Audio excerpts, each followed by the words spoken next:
many South Africans are struggling to survive, and I think that is a known fact. The lockdown and subsequent loss of incomes has made this even worse. And this morning, people woke up to sharp fuel increases. eNCA reporter Lindo Xulu is at a petrol station in Dunkeld to find out if people are coping. So, Lindo, you usually see a rush of people trying to fill up their tanks before the price of petrol goes up, usually just before midnight.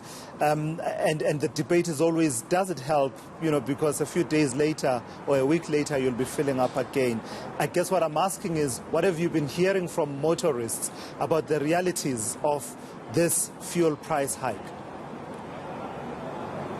Well, Atulas, I guess we did speak to some of the motorists earlier on in the morning, and the reality for them is that this is yet another, a challenge for them, particularly because of COVID-19 related challenges as far as the restrictions as well as the lockdown is concerned. And yes, you are right in saying that we usually see that rush in a day before the fuel hikes. And in fact, yesterday, if there was any, it would have supposed to have been between 7 and 9 p.m. because that is the curfew. But on following days, you'll find that it's as empty as this one. It's very empty here today, and we just want to get a sense. In fact, I see the owner of this petrol station has finally come outside. I'll ask Debucho, my colleague, to just come with me and get a sense of how business was yesterday, particularly with the fact that today it was expected to be that fuel hike. We'll speak to the owner of this petrol station. Thank you so much for joining us, sir.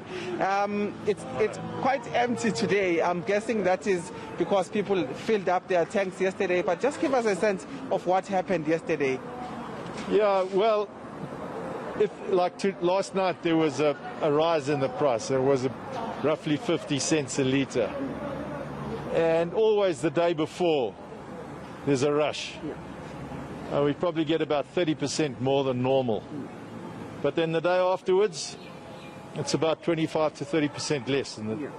So in the end, it's about the same, but people rush to get the advantage of the 50 cents per litre.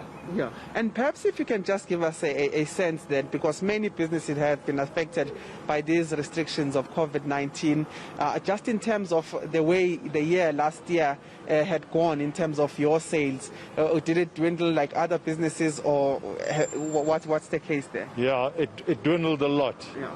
In the first real month of lockdown in April, we were down to 20%, yeah, which is quite drastic. Yeah.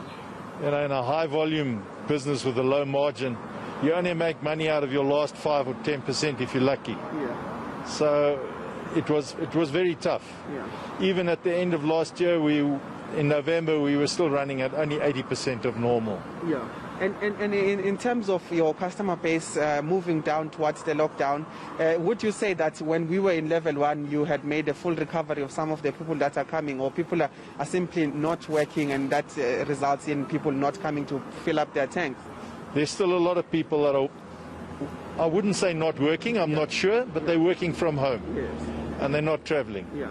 And there's far less travel by people taking children to school. There's no after-school sport, so the mothers aren't picking up and dropping kids here, there and everywhere and going to ballet classes.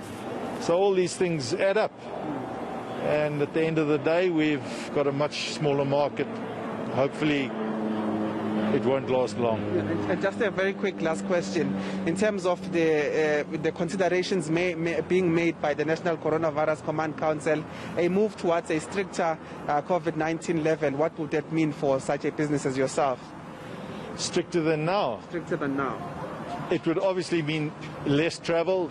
They might reintroduce no provincial travel, in which case people will stay around here even more and not use their cars. And also, the curfews affect our restaurant and shop sales. Yeah. So it would be effect. Yeah, it would make it tougher for us.